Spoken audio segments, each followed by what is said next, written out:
Hi, this is Dr. Christopher Hobbs, and today I want to talk about Reishi mushrooms for a minute. And Reishi is one, if not the most popular medicinal mushroom on the market, has been known for centuries and centuries as a spirit mushroom, as a divine mushroom. So people thought a lot of it, obviously. And I do too. I've used it in my clinic practice, and I use it personally for protecting myself during cold and flu season to prevent infections, and it just worked magnificently. And so many people reported excellent results in my clinical practice.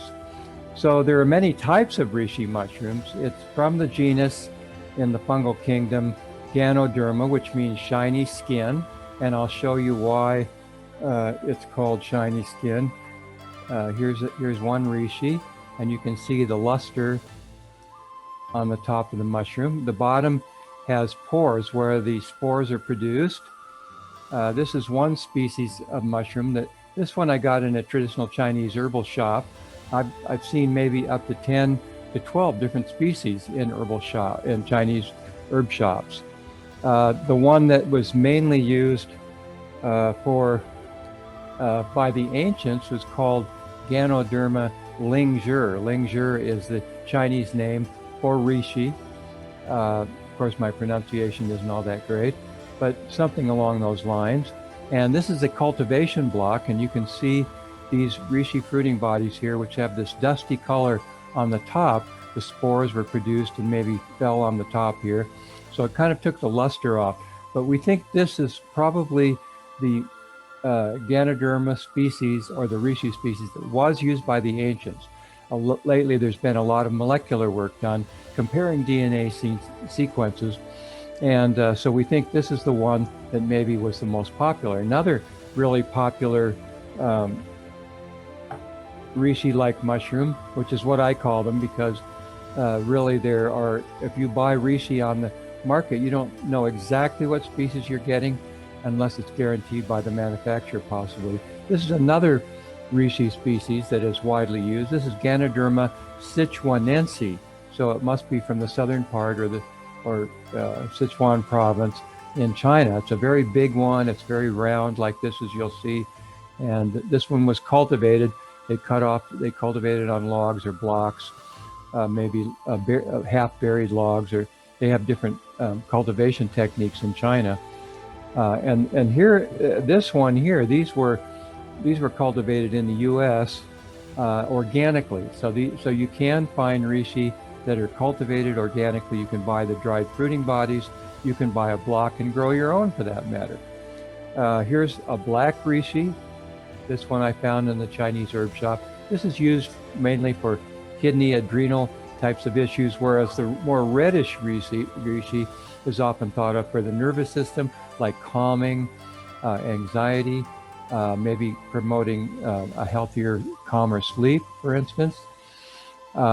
Also used for chronic respiratory tract conditions like asthma or chronic allergic rhinitis. I've had a lot of luck with reishi for those types of conditions as well.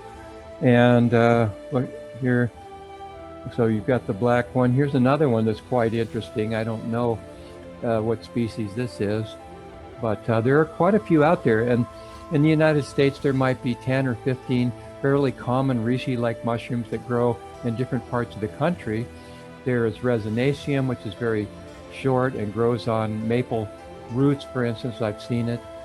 There's Ganoderma oregonense, which grows up in Oregon and Washington and Canada along the coast, maybe a few other places.